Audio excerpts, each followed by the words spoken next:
Everybody ready? Come on, let's go. The Rick Thorne Show!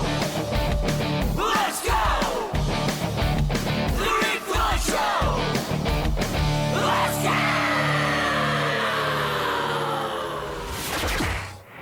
Yo, what up? This is the Rick Thorne Show. I'm Rick Thorne. Jeff, I still don't know why that song's not on K-Rock. I need to call Stryker, you know? The Rick Thorne Show. Sick. Anyhow, hey, how y'all doing, man? Thanks a lot for tuning in. I appreciate you all. Respect y'all. Thanks for subscribing. If you haven't already, subscribe. Much love. Listen, man, we got killer episodes with people that do a lot of rad stuff, a lot of rad things, telling their story, promote what they're about. And this next individual, we just met, we connected, but his energy, I feel his energy a mile away, that me and him are going to be great friends. Give it up for the one and only N8NOFACE. What's up? What's up, dude? Thank you so much for having me, man. Truly an honor. Thank you, Yeah, dude, I'm stoked to meet you. Digging it. So where'd you come with the name N8NOFACE? I started it back in the MySpace days. I had been making... Oh, shit, Yeah. MySpace! I had been making music since I was 18, but I came up with a group of guys that didn't care about arts or anything. And so I just always made music for myself and only to myself, didn't really show a lot of people. And during the MySpace, when that started cracking, I started throwing up music on there, and I would change the handle constantly, and I started getting a buzz in my city, but no one knew who it was because I was too scared. You had no face. Yeah, that's it. I was like, so then finally when I started showing, yo, this is me, Nate, making this music, because everyone knew who I was in my city, I was just like, yo, I'm gonna keep that name, Nate. And now I use it to say, like, I'm no face of any genre. I try everything, you know. Yeah. You can't put me in a box. So, but it really came out from the MySpace days, being too shy to show people it was me. Well, I hear you. I'm gonna comment on the MySpace. There was this chick I met a long time ago. She was like, instead of no face Nate, she was busted face Betty. Because when I showed up in San Dimas, she did not look like her MySpace photo, bro. No way. All her teeth were rotted out and shit. And I was like a nice guy, so like, all right, well, I ordered a chicken fried steak, and then she tried to kiss me. Did you travel far? Yeah, it was far. It was like an hour. Dope. And then she tries to kiss me, and I was like, oh, it is really kiss for someone kissing you, kind of turn to the side. She wanted to hang out, but I was like, no, dude, I MySpace camp. Yeah, dope. Damn, that may have been the first catfish, maybe. Oh, bro, mad catfish. MySpace My days. face catfish. Yeah, dope. So you say you don't fit yourself in any genre. What do you mean? Is like you like all different types of music? I love all styles of music. I came up, my first music that I made was hip hop. I bought drum machines, and you couldn't even buy the type of machines in the city I was in at the time. I had to order them out What of city? I was living in Tucson, Arizona. I'm born and raised in Tucson, Arizona. Oh, okay. And I was trying to buy drum machines that music stores there didn't even sell, because there was just, we're a small city, man, along, close to the border. But yeah, I started making hip hop, but I loved everything. Like when I was 15, I remember Suicidal Tendencies coming on the box, and I was like, what the fuck is this? Still trying to make hip hop and stuff. And finally, as I got older, I was like, let me try to make punk music and different music I have or like, but with these machines that I have, drum machines, samplers. And I kind of just got into synth punk from there, man. Punk bands like the Screamers, who were making punk with synthesizers, and just, I kind of crazy. So then you were I just dug deep into that. But then, I was just always putting out an acoustic song, putting out a rap song, putting out a goth song. I mean, I know I make people just mad sometimes, because I'll find someone, or maybe someone finds me by way of the goth song and they love it, and then they go look at the rest of my catalog and it's nothing like that. And I'm sure I make people mad, but I gotta go where my heart says, man. Yeah, absolutely. Well, you mentioned a band, Suicidal Tendencies. They're friends of mine. I've done some shows with Mike, and I love that band. But they're a band that like can play with like anybody.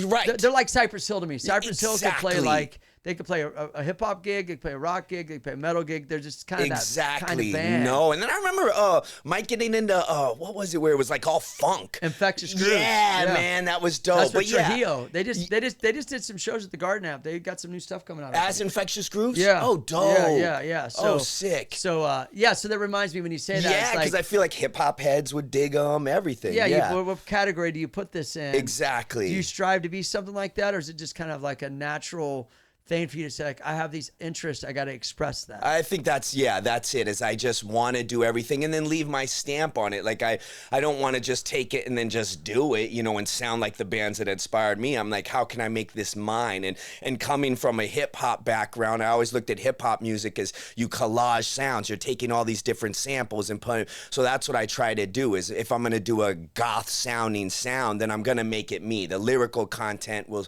be something maybe you don't find in that genre. Or I tell my story, which, you know, when I was doing like all my punk songs, I kind of coined the phrase narco punk, because I was telling stories of growing up along the border. And, you know, so I always try to make it mine. Right. I don't ever want to just seem like I'm genre hopping. It's like, but I'm like, oh, I dig that. I want to, the way I look at it is I'm telling an emotion, and I just choose the frequency that hits for that emotion. Maybe one day I make a country outlaw song, and my rule is like, yo, we're humans, we're multiple.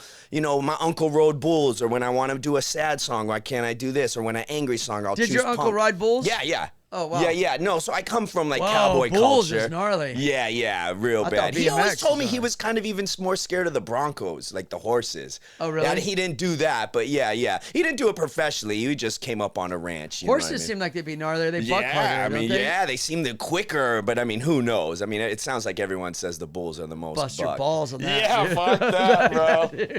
Yeah. I'm good, dude. Yeah, I already have one testicle as it is. No, I was kidding. That did happen to me as a kid. No way. From Yeah. a bike? I was riding a dirt bike, and my testicle went in my stomach. Oof. And I just met my stepdad. It was the most weirdest, uncomfortable thing ever. You know what I mean? Like, lay on your back, and you're like, yeah, I barely push down. Oh, there it is. You're like, oh, this is weird. Whoa, man. Thanks, stepdad. So dope. So riding the bull and shit, so you got it in your blood, bro. I just again. You have good energy, dude. Thank you, man. I mean, I'm a spaz, but yeah, that's the way it is. I just been so many influenced by so many people I love in my life, and you know, my uncle being a cowboy, or you know, my buddy being a punkhead, or this. So it's like I just was involved in it all in some way. I had a friend who dove really into this or that, and so I just wanted to do it all, and still do. What were some of the early hip hop bands you listened to? Oh man, I mean, you were Cypress inspired by? Hill was one of the first. I was a weirdo in my crew because coming up in my crew, everyone's listening to California rap or Texas rap, and I was like into East Coast rap, Rakim, Big Daddy Kane, anything on Cold Chillin'. I liked East Coast rap, so it even made me weirder in my crew because no one was listening to that shit. Did you ever hear Cool Mo D? Remember him? Yeah, straight up, Wild yeah. Wild West. Yeah, that was the Wild joint. West. Yeah. Because I remember when I was younger. You probably remember this too. I had Sugar Hill Gang on. Yeah. But it was an EP, but it was the size of an LP. So it Oh, was okay. You know what I mean? Yeah. It was a single, and I remember we used to jam that back. Or that, what was that one song? Santa's Rap. Oh, I think I remember. You know? Yeah. Ho, ho, ho, Merry Christmas, my foot. Exactly. I'm going to tell you what Santa really put. That was when rap was breaking out, man. Yeah. Oh, don't get me started. Break dancing and shit. Well, yeah, but you know, hip hop is like the categories of hip hop was the categories of graffiti, of the dance, and then of the DJ music. So that's what hip hop meant. No, and you know what? That was all those classifications. It was the four pillars. It was, And what was the other one? It was breakdancing, DJing, rapping, and graffiti. That's it. Yeah. And you know what's so crazy is I owned a record store in Tucson in my late 28s, 30s, and my brother was a graffiti writer, and I sold paint and graffiti supplies to graffiti artists. So I carried records, T-shirts, and then graffiti supplies. And I always tell people it was the graffiti writers, me thinking that, yes, that comes from hip hop, but it was the graffiti writers who would come in the store to buy paint. I'd be playing hip hop and they'd be like, bro, turn this shit off. It was graffiti writers who started. Oh, they got mad at man, rap? they listened to punk. They listened. So it was You're graffiti like, writers. bro, this is your roots. Straight up. No, it Yeah. fucked me up. I didn't realize that. And it was a lot of graffiti writers who started showing me all kinds of other bands. And like, that's what made me even go further away from hip hop. Wait, so they weren't into rap music. No. But they were into said, graffiti. Check out this Slayer shit. You're like, what's this? Yeah. Okay, And gotcha. then now it makes sense because I see bands like Dead City Punks who are very into the graffiti culture, and I'm like, that's who really showed me a lot of other music was graffiti writers who would come into my store. Because I'm still looking as graffiti as from hip hop. Yeah. But none of those kids were listening to it, man. wow. They were all hopping trains and just going up to Oregon and just scummy punks, man, who would come in to buy some paint and markers, and then they would put me on on to the most crazy music that I loved. And Do you remember any of those bands that turned I mean, on you? Suicide. There was a lot of old stuff. I mean, Crass. It was just a lot of punk bands. I can't remember them all. Yeah, I don't know. Did you get into punk later? Hip hop was kind of the first Well, thing. my Suicidal I loved at 15. I was buying their tapes early. But yes, I'm also a person who once I get into something, I go nuts into it. So once I got into hip hop, punk, I didn't go any further than Suicidal. Got it. And then I would say in my late 20s, around the time I'm owning the record store, even though I'm still listening, like Cure is one of my favorite bands. The Cure? Yeah. So I'm listening I'm to doing other a sing-along stuff. today for Boys Don't Cry, by the way. Oh, sick. Yeah. Oh, dope. Yeah, One of Boys my Don't favorites. Cry.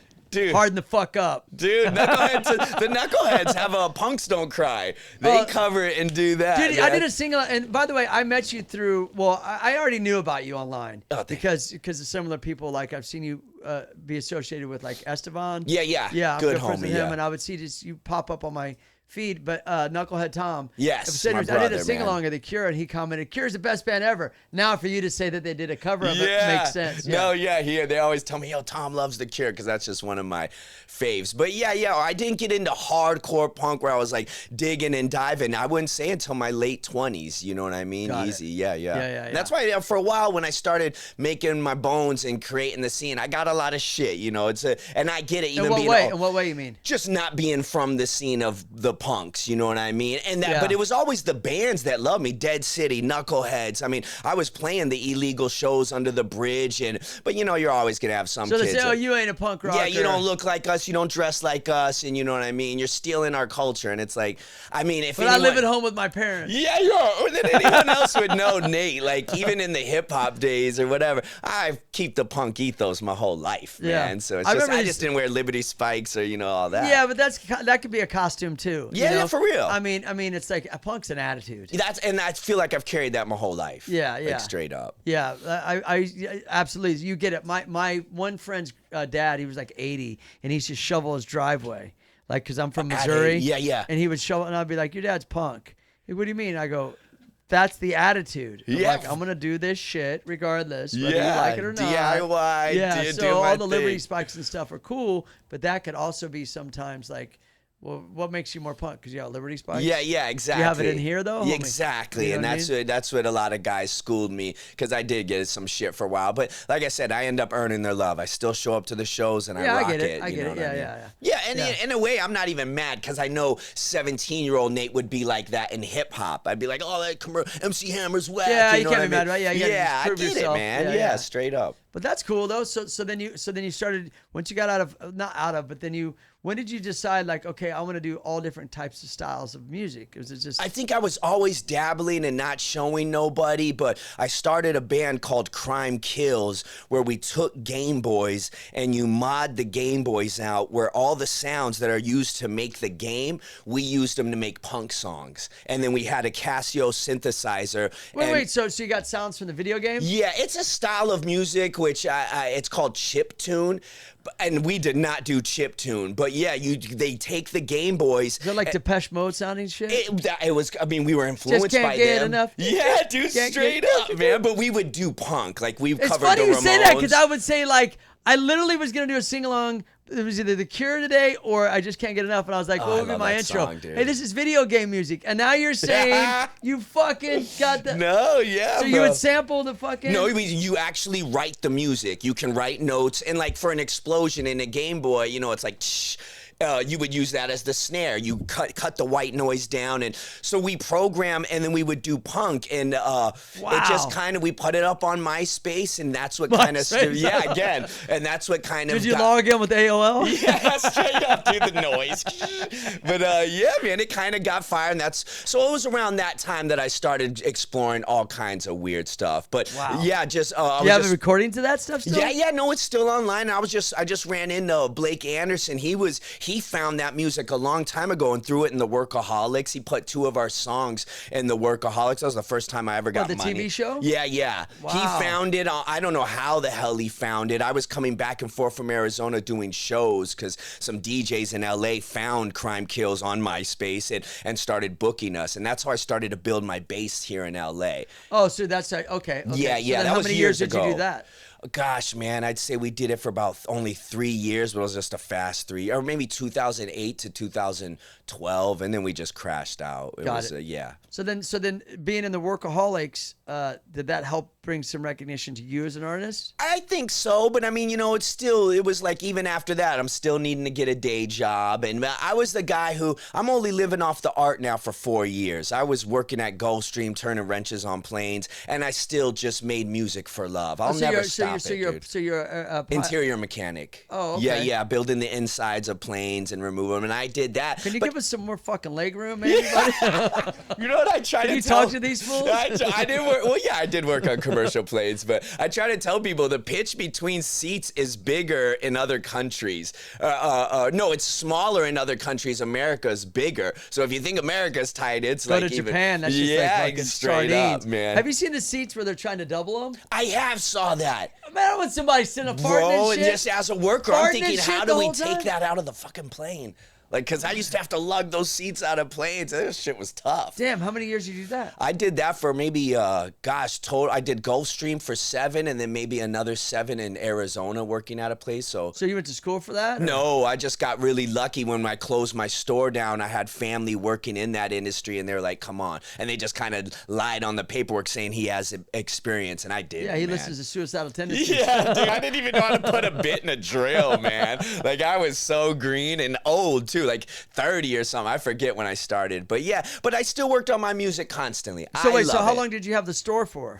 Oh, the store, maybe a year and a half, man. Not that I used to be all messed up. So I was living a wild life, not taking nothing Oh, you mean seriously. partying and stuff? Yeah, I was a brat. I'm about 4 years clean right now. Oh, yeah, off okay. meth and crack and all that. Oh, so you bullshit, did. yeah. So you were hard. Oh, yeah. But it was so crazy is I still held a job. I still worked. It was just a 4-day weekend binge. Now back to the job. I always tell people I never sold my gear, which was almost worse because you're thinking that you got a handle on it. Like I never pawned nothing. But every weekend I'd, let friends down or let family down by not showing up and being off in them streets, man. Oh, I see. So not showing up to work. There'd be lines in front of my shop and homies would call, "You got people in front of your store," and I wouldn't even show up because I'm all fucked up, Oh, so then that hurt your business. Oh, big big time, man. Yeah. I was an idiot for even trying to do that. So what hit knowing- rock bottom with that? You know what, man? I always ask that because there is I there's mean- a tipping point to everything. And honestly, man, I gotta say it was my lady, the girl I'm with now, who I've been with for 13 years. She's an angel. She don't come from the life I come from or the type of friends I have. So she, we were very different. But I remember one night coming home after like a 4-day binge, disappearing, and I walked in the door, and this isn't the first time I did this to her, but she started bawling. And she was now she'd put me in the doghouse too. I don't want to make her seem weak or nothing, but she was just more happy that I was alive. And I had never experienced that before, because before I'd come home to an old lady, and she'd just be like, "Oh, you been out? Now I'm gonna go out and sleep around." Like it was just mean, and we would just fight. And I never So no one ever really cared about you. I never saw. I mean, I won't lie, my mom or people did, but maybe I didn't see it. But her, I just saw it, and I was like, "What the hell?" I'm doing this to this girl for 7 years now, but that was the first time I saw her cry, and it just made me go, "Oh man, I need to stop this." Yeah. And I was getting closer now. I was getting invited by Travis Barker to his studio. People were starting to notice me. Virgil was having me send him packs to the Louis Vuitton store. Like, big dogs were still noticing me while I was working at my job, putting out music online, and being a junkie. How'd you meet Travis? He found me, I don't know really. I want to say through my boys, Horror, the band HO9909. Yeah. Those are my guys, and I opened They're for them. awesome too, by the Yeah, way, they're yeah. great guys, man. And they took me on a show, and then I think it was around the time Travis was starting to produce them. And he had found me and just reached out on the internet and was like, "I'm loving what you're doing," and would invite me to the studio and stuff. And I was just so nervous. I didn't go for a long. I just kind of, not rudely, but kind of blow him off. Were you still doing drugs at that time? Oh, big time. Yeah. And I knew still, I'm still a. I knew that if I went to his, because it'd be like Nate would be find anything to party. Like even you invited me here, it'd be like, "Oh, that's a reason to get a bag and do bumps." And I knew I would show up to his spot fucked up, and I never wanted to do that. Got so it. I just kind of kept him at a distance. Got it. Now we link and it's all love, and I've been to his studio, but yeah, I'm 4 years off all that shit. That's good. Yeah, thank you, man. I used to ride for Travis' Sick. company. I met Travis in 2019 when he played the Aquabats on Warped Tour. Or no, not 2009. What did I say? 2019? No, 2000. No, more like 1998. What am I talking about? Whoa. 2019. For Famous? No, but then I rode. Well, just briefly, I rode for Billabong for a long time. Dope. And then I remember I was trying to get in this club, and little Chris that had passed away. God bless, rest in peace, little Chris. He's like, "Hey, Travis wants to talk to you," and I knew Travis. And then Travis like, "Hey, will you ride for me?" And then we worked out a deal in the club. I took off my Billabong shit, went to his car, put on. And it's so, like that. Yeah, so from 2005 to like 2000. I want to say 10 or 11, I rode for Famous. Dope. So I'm real tight with Travis. Oh, sick, man. He's good people. He's been real good to me, yeah, man. Yeah, he's a good dude. I've known him for a long time. Wow. So Travis links up with people that got shit going on.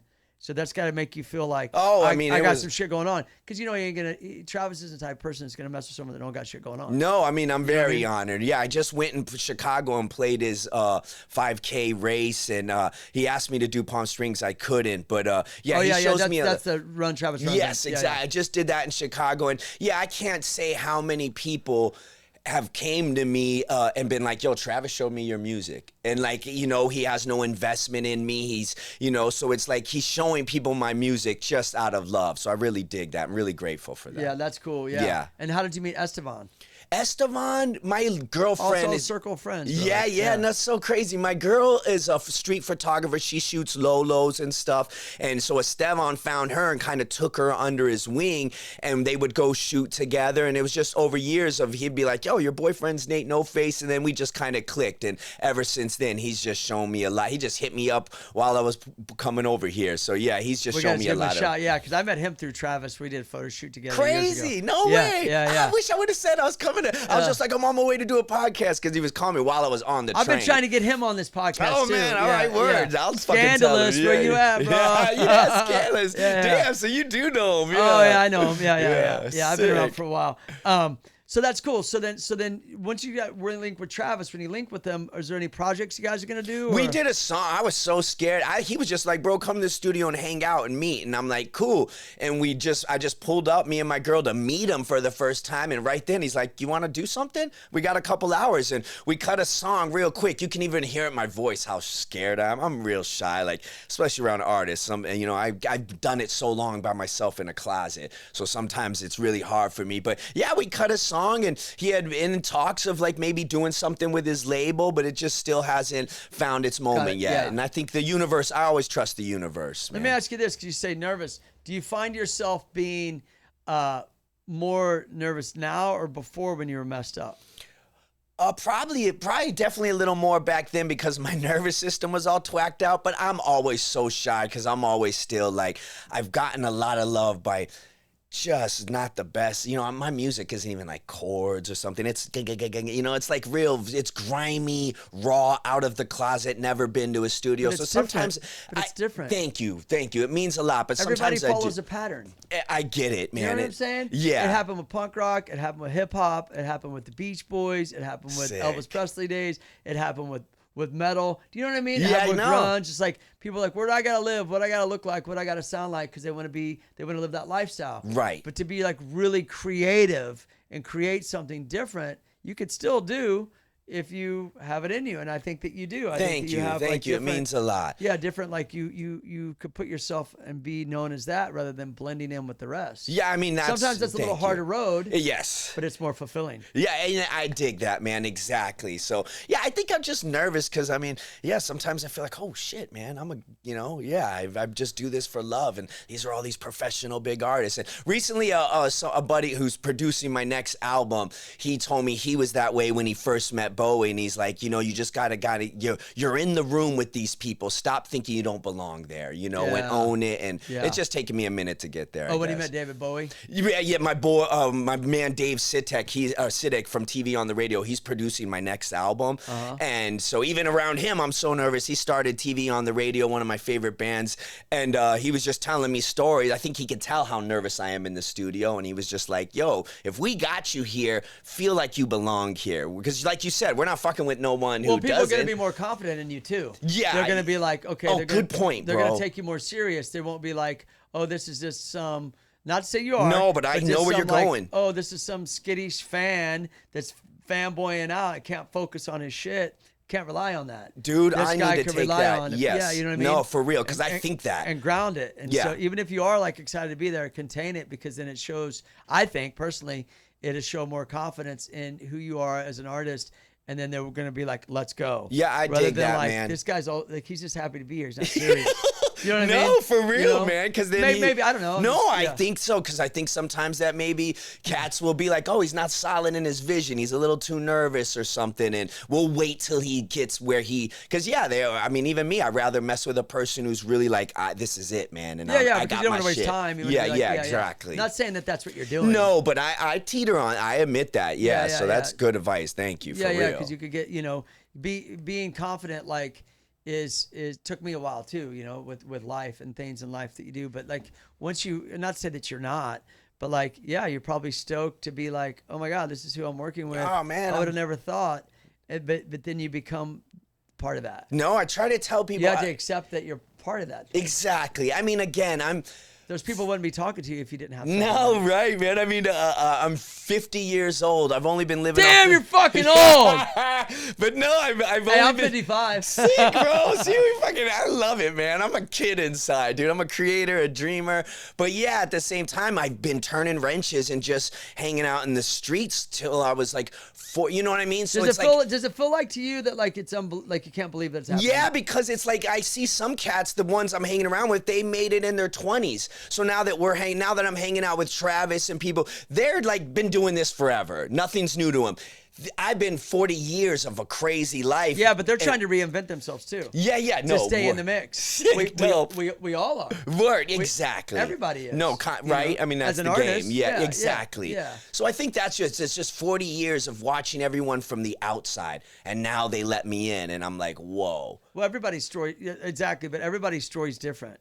Right. Like I used to have a band member in my band, and I said, "What are you reading?" He's like, "I'm reading this book. I don't know what it's about, like Van Halen or something, Sick. about how they made it." And I'm like, "Cool." And then he's like, "We should do it like this. We should do it like this." I go, "No, that's their story. Yeah. Like I agree. everyone has a story. Things are gonna hit when they're gonna hit if you stay consistent. Yes. And if you believe in yourself, to where that might have happened to this guy earlier. Just because it happened to you in your 20s doesn't mean that it can't happen to you. Right. You know Exactly. what I mean? If you're able to pull the energy and have the right thing that you need and mess with the right people, if those people are coming to you and you're associating with them, then that you have to tell yourself, like, I'm on my right path. Thank you, man. I think Yeah. it's that, and I need to. So like for those reasons you were mentioning earlier, because believe me, I agree. I do. I need to settle in this. I don't ever want to come off as the cocky guy, because that's just. But I need a little more like, yo, man, I belong here. Now let's go.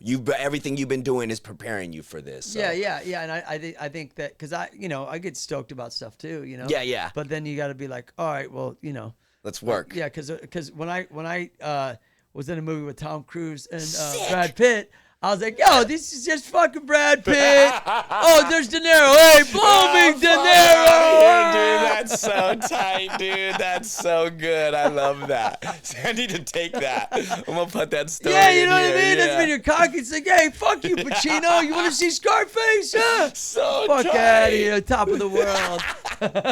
So good. No, dude. but you got it though. Thank you, man. And you ain't Thank getting any younger. No, None of us are. Not that you're old, but I'm saying none of No, us are. I think that too. It's like, yo, let's go, man. Let's You're go. in great So, shape, though, for Thank your- you, dude. yeah, Thank you. That's my new high, is like the gym. That's what Is I it? do. Yeah, even just not to get big or nothing. I like repetition now. Now not having a day job, so I like every morning I have to go. I don't lift heavier. I don't ever go up in weights or nothing. Because I don't want to be too big either. I want to be flexible. You'll be But able to touch your it's toes and shit, yeah, and yeah. it's just for my brain. Like, okay, do this every morning. Yeah. So do you have an addictive personality?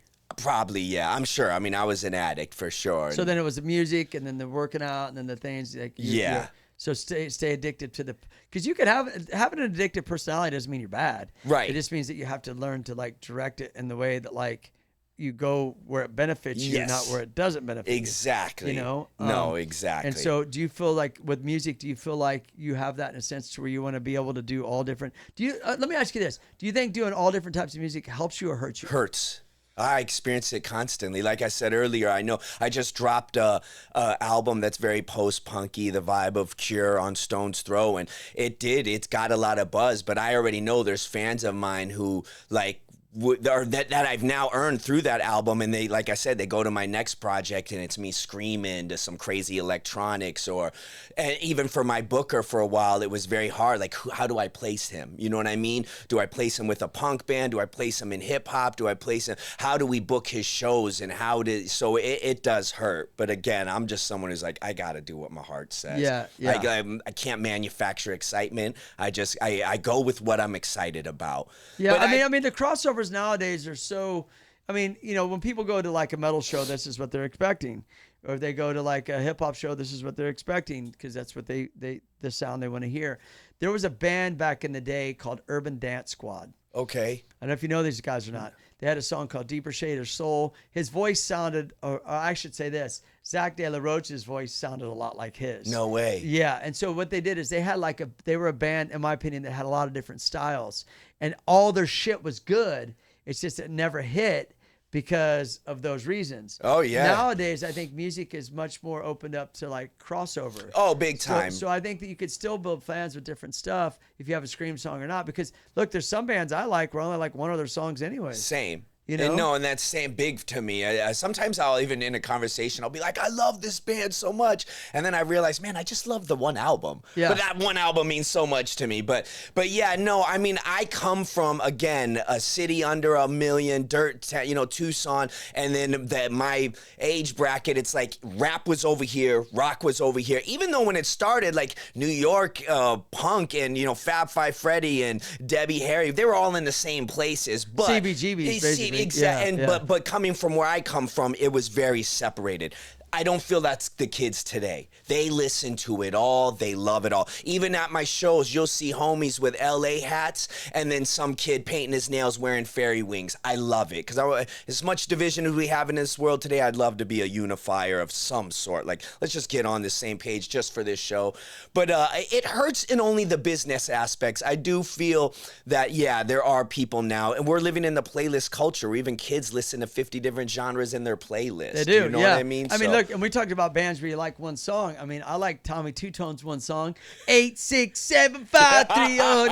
Yeah. All the other shit you can fucking throw it away. I don't give a fuck. But that one song, yeah. Because you know how many times I've used that line drunk at a bar, giving my number to someone? I would love to see the person die with it. 8679309. Yeah, that's my number. Okay. 5309, whatever the fuck. Okay, I think the Time did one that was something 79311. Yeah, I did rhyme it. Yeah. Yeah. The phone number sounds so good in choruses. So you get like one song, it'd be okay. Yeah, man. I mean, I dig it. Like, hey, if someone only liked one song of mine, but they loved it, that one song did its job. Let me get 1 billion fucking plays on Spotify. Straight up. And make no money.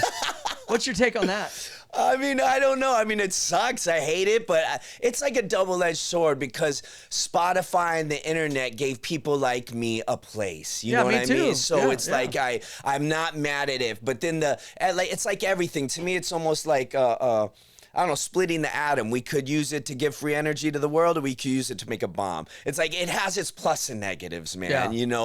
And speaking with someone recently, they had a theory that the internet will be dead soon because it'll have so many bots out there that your billion streams or your billion likes, how can you even trust they're real? So it'll go back to kids are buying records again. I sell records to cats that are like, now I got to go buy a record player. Like, I think these kids grew up with everything being in the box, so now they want to hold something. Yeah. They want like what we had, Mm-hmm. So I think both will exist, but yeah, Spotify, I mean, they are shitty to the artists. I mean, yeah, but think back in the day, if you were lucky enough to be an artist at the time, where you had records, and then first you had records, then 8 tracks, then cassettes. That was my era, cassettes. Then DVD or CD, and then MTV music videos. Yes. So you were making money all over the place. Yes. And along came the internet. The thing about records is I like records a lot, but I don't like fucking sit around and buy a record player. I'm not doing shit.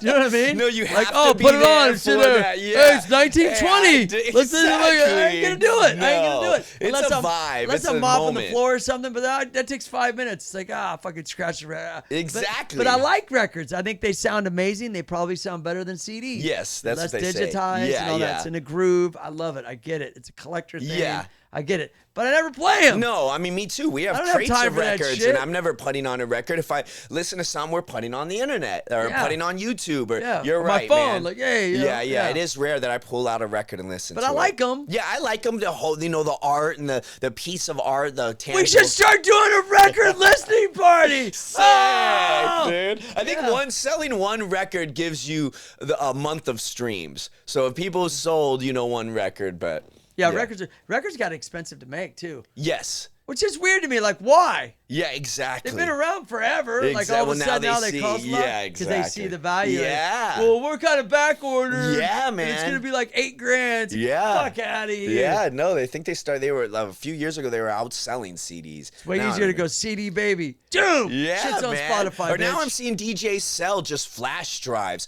of like an hour mix, and it's just tons of songs. And they'll be like, "Give me $100 for that flash drive." And you Damn, just I'm put gonna that- start selling flash drives on Yeah, Hollywood dude. Boulevard. Yo, who wants to buy my flash drive? Sick, dude, all day, man. Let's go. So Did you ever do good. any of that mixtape shit? Try to sell that shit? No, I mean, I made a few mixes, but I always put it out for free. I'm no DJ, dude. I DJ'd once at a club. I mean, I've DJ'd a few Yeah, times but your now. cassette. fucking Yeah, cassette no. shit. Yeah. Oh, yeah, making old mixtapes. I Yeah. would record a radio, push pause, wait for the next song I wanted to come on, unreleased pause, and, and maybe have a little scratch in it, but yeah. That's what we had to do back in the Yeah, day. straight up, Yeah, man. those were the days. Yeah, I loved it. I used to make some where I had dual cassettes. Sick. And then it's funny that we talking about this because I talked to Tony Hawk not too long ago. He goes, "Hey, I still have all those mixtapes you sent me back in the day." Dope. I'm like, "Bro, let me get those." Yeah, shits, for dude." real, man. Yeah. You should just get them and at least load them to the, some hard drive so you got I probably- them. I- 'cause I would- maybe one day 'cause you I would talk re-release shit in it. between the Oh, songs. that's probably so good, Yeah, I'd be dude. like, "Yo, coming up to this song," and then I'll be like a DJ. Sick. Oh, that's dope. Yeah. Man, yeah, even if you loaded that up somewhere, that's tight. Yeah, and then I could put it on a flash drive and sell it on Hollywood Boulevard. For $100. So do you good. got any new music that you're recording right now? Anything in the works? I just put out an album on Stone's Throw Records as of right now. It's a very Johnny Marr, Cure sounding stuff, no screaming, more soft. And then I'm in the studio now with Dave Siddick working on my album for 2026. On the same label? On the same label. What's the name of the label? Stone's Throw Records. They're like, it came up as a hip hop label, Mad Lib, Doom, J Dilla. Now they put out artists like Automatic, Sudan Archives. And it's just a real, like, I'm very grateful to be on it because it's like a cool cosign because they're real, like, music heads. When we leave, I'm going to have to follow them on the Instagram. Yeah, they're and check dope. them out. What are they Shout called out again? Peanut Butter Stone? Wolf. Stone's Throw Records. Stone's Throw. Yeah, okay. yeah. What do you get out of music? Man, it's just so fulfilling. I don't know, the dopamine drop. I just love it. And recently someone was telling me when I told him I love music, and then he was like, I don't love music, I love songs. And when he said it, I understood it. It's like I couldn't tell you about Bach or chords or all these things about music, but I just love songs, man. The right song just strikes me, and I'm a poet. I love poetry. I love wordplay. And I don't know, man, just when I hear the right song, I don't care if it's one string being played on the guitar or something very complex. If it resonates with me, it's just the best feeling in the world. So the expression. The expression, I guess. Yeah. The freedom of that. Yeah. Yeah. And just, touching something. Like, I don't know what it is. It's not real, but it gives you a feeling, man. To me, that's magic, man. Growing, just real quick, did you always want to do that, or was it just something that kind of turned into something you wanted to do? No, I think even my first love of music was watching the Gary Busey, Buddy Holly movie when I was like 10 years old, or even La Bamba. Gary Busey. Yeah, Oh, man, and shit. I loved it. I even made my mom go buy me a Buddy Holly cassette. That was really my first tape ever. And I remember even as a kid being so mad because Gary Busey sung all his songs. So when I heard Buddy Holly's tape, I was like, this ain't the shit I listened to. Oh, And I that's was funny. Yeah, I was Yeah, mad that's as a kid. But I loved it, man, every day. And just the songs that Buddy Holly, I was like, whoa, I love this feeling this is giving me. I'm a sweetheart. I'm a sucker for love type shit. I don't know, but I love like music, man, or good songs. That's awesome. Is anyone in your family from music? No, that's what I mean. I come See, from I a world. admire this because I could relate. I'm the same way. Sick. Love my family, but factory workers, they're great same here. people. Blue collar, love man. them. Come on, that's my family. Yeah. But as far as sports, music, entertainment, film, this, that. Yeah. No, it's Oh, just me same. going, I'm going for it. Yeah, I'm no, going for it. Same, bro. To Because my I need to fucking have this thing about this voice. Yeah, you know? man, I dig it. Like my family, it's like the dream is over at 18. Go get a job. Got it. And God bless them. I'm not mad. They gave me a life, but I am the black sheep dreamer of my family, man. Yeah, like straight up. So no one was into arts or. I'm sorry, I did have an uncle who was trying to get into comedy, and but that he was the one that had a huge influence on my life. Okay. Because comic books and just showing me things of art. You know what I mean? Even if he's not looking at it as art, but yeah. Movies and comics. So okay, that's cool. So then you're old enough to know the difference between like nowadays than what it was like. What was it like trying to make a name for yourself in Arizona as a musician as it compared to nowadays? You have the internet. There's access to everything. So what was it like back then? Oh, it's felt impossible. It felt like, why even do it? The kids that we knew were kind of popping with their rap and music, they were only popping probably as far as one side of our city or just our city. It felt so. You didn't know. I mean, my only access to it was going to a Barnes & Noble, and I would sit in there for hours and read every single music magazine, skate magazines, anything, the music section of a mag. I would just read magazines of cultures, all kinds of cultures, just because I came from a city where it just did, no one did that. It's hard, yeah. There was no even artists in my town. It was a very my city, and especially the era I came up with, there's a lot of, marijuana coming through there. And I mean, it was all my friends were all guys who wanted to dream to be in Scarface. No one cared. Yeah, I remember getting a buddy to work on some music once, and within 10 minutes, he was like, bro, I could be out here making money. I'm done. Like, I'm cool. And they always accepted me. I was never no street guy. They accepted me for who I was. I was the dreamer in the crew. But Got it. Yeah. Yeah, well, I could relate to that because BMX was the same way. And coming from Kansas City, it was the same way of like you really had to like, in order to break out, you had to, it reminds me of that movie 8 Mile. Yeah. And at the end when he like basically rapped everybody. Yeah. Like basically destroyed him. Yeah. Like, where are you going? He's like, there's nothing left here. Exactly. Even though he still lives there. Yeah, He and knew that loves he had to go somewhere else. Did you feel that way with your Oh music? yeah, I knew I had to. I had to get out of here to make it Yeah, I happen. knew I had to get to LA, or my dream was always New York, but LA was closer to the family. But yeah, man, I moved out here in 2000. To try to engineer at studios, and then my brother got pinched, so I had to go back to Tucson and help my family. But then I came back out here in 2011. But I always knew I had to get out of Tucson if I wanted to do this. To make it happen. Yeah, straight up. Now I think you can be a satellite away from this scenes, but I mean, even now when I talk to my old lady, like, maybe we should leave LA. She's like, no, she a LA girl through and through. Man. Yeah, I'm not leaving either. Yeah, okay, word. Then I'm staying with you, bro. I'd rather not. Yeah, I mean, California has its problems, but I've been around the world enough to know that everywhere has its problems. Okay. But when you get like everywhere has its good and bad.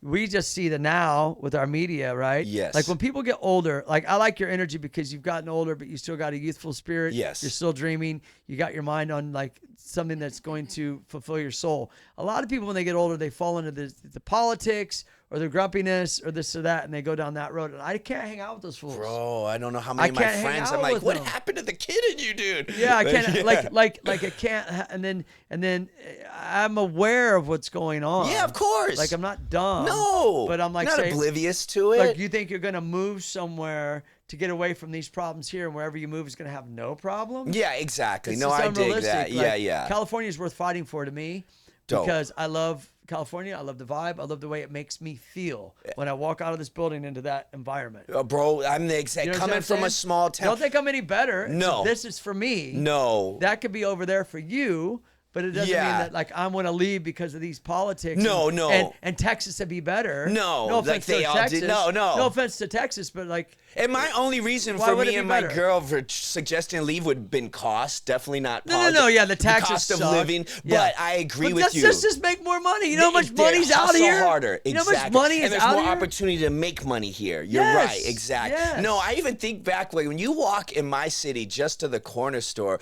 you're walking 2 miles next to just dirt lots. You guys got a shitload of Circle K's too, don't you? Exactly. Every you fucking block dude, is a you Circle know. K. That's some How of many my Circle homies. K's do you need? I I've can had a see buddy- 8 of them. Like, Bro, I got a buddy in his rhymes. Literally, he was from Oakland. He's like, I got more rhymes than Tucson's got Circle K's or some shit. damn, I'm like every block, like, all right, No, already. straight Yeah. up, dude. But here, you're right. I'm Like always you guys are the Starbucks of Circle yes, K's and Circle K, Starbucks, yeah. straight up. Anyway, Like so all of what them were you are gonna there. say? I cut Well, you I'm off. just saying you're right.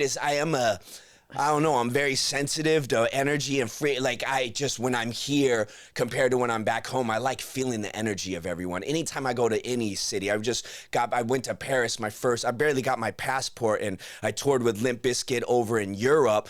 And bro, just feeling these big cities, I'm like, oh, I never want to go back to my small town. How was that man. with Limp Bizkit? Oh, the best. Fred put me and my girlfriend on his bus. He took us on 2 tours, one in the States and then one overseas. How and that long was, were those tours?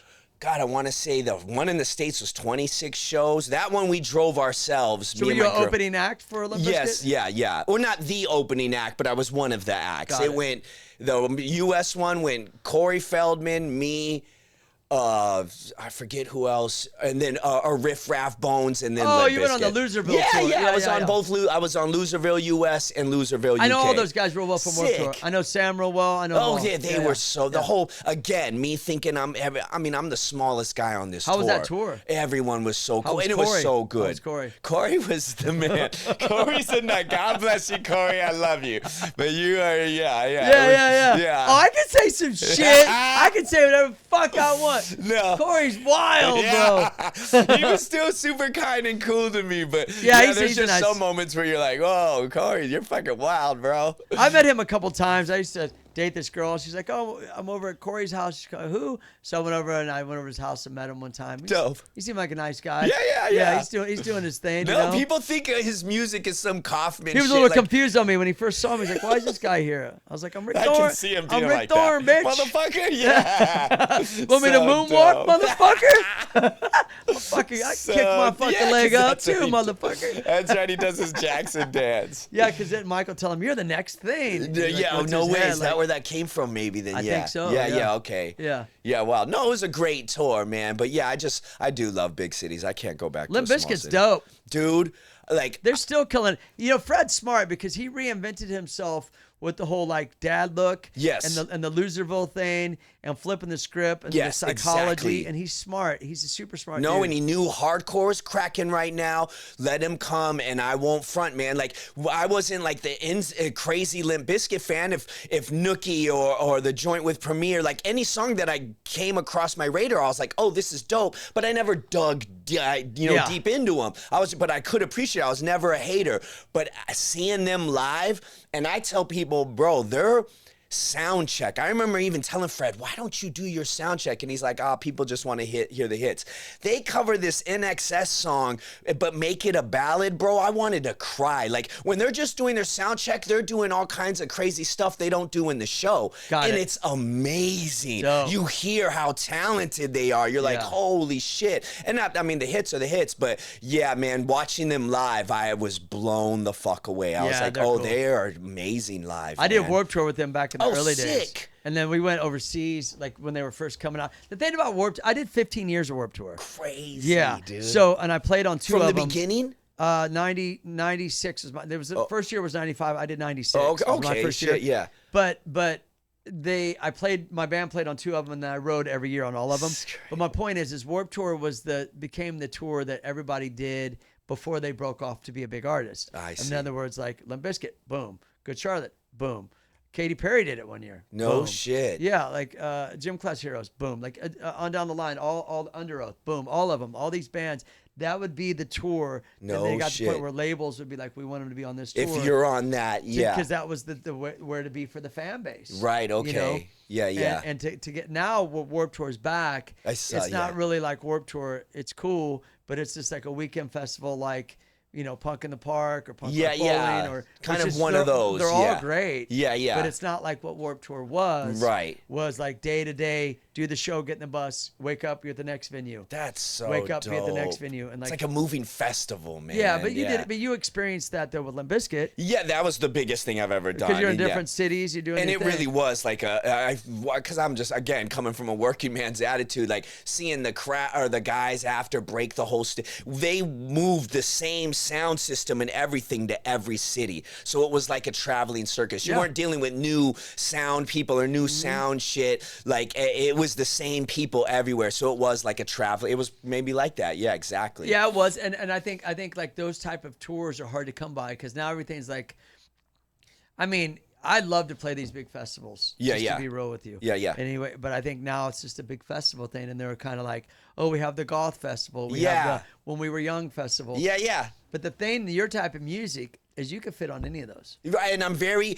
I just. You understand what I'm saying? Yeah, like, no. Like, so you know the positioning you're in. I mean, I'm to grateful. Be like, hey, like yeah. if we can get N8NOFACE for like When We Were Young, oh, that would work. Or Warped Tour, oh, that would work. Or No, exactly. You know I mean, what I mean? I've to come off the tour playing Limp Bizkit, and then to go play. Right after that, I went and played Cruel World Fest, where it was That's it, Devo Cruel and World, yeah. yeah. I just played that one. So I'm very grateful that I can play a goth fest and then also be a guy who can tour with Limp Bizkit, because I don't think there's many, and I'm very grateful that I'm in that position. As hard as sometimes it gets, and the shit I get, for being a genre hopper or whatever.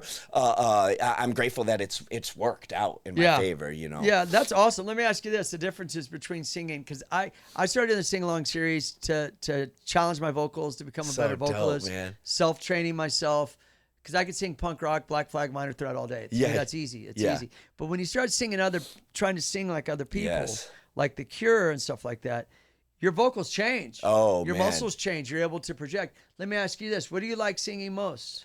Do you like the more kind of like rap style, or do you like the Cure style? I know you like I love both, doing. but, Yeah, it's so hard. I love like doing. singing a nice melody's nice though. It feels Oh, good. now I have to position the songs in a certain order when I'm doing some shows. I'm like, okay, I'm just touring. Like for Limp, I didn't do no singing. I was just screaming. And I remember telling Fred, that's why I love Fred. I was like, bro, right now, when he booked me for that tour, I was making all my singing stuff. And I was like, dude, I'm not really in the zone for like a Limp fan right now. I'm putting out soft singing shit. And he was like, Nate, I don't give a fuck what you do. I don't care if you come up there and read Bible verses. Do whatever you want. But in my head, still, I'm too scared. So I'm like, all right, I'm going to give a Limp crowd what Limp crowd would So you want. did more scream stuff. All screaming. But when I do a solo Nate show, I do incorporate both. Now, when I did Crew World, I did all singing, no screaming. Kind of Cure vibe, right? You Yeah, kind of had the Cure vibe because it's Cure World. exactly. Yeah. But if you go to a N8NOFACE solo show, I'm gonna do it all. But in doing that, if I put the singing soft ones too late in the set after I've screamed for 30 minutes, my voice is fried by then. Oh yeah, because you can't. Yeah, because your vocals get I'm blown not a out. professional singer. Yeah, yeah. So I curate my show with my voice in mind. Condition your vocals. Yes, Yeah. exactly, Yeah. man. Well, and you said the Cure because I just think like singing, to me at least, so I can relate to what you're saying,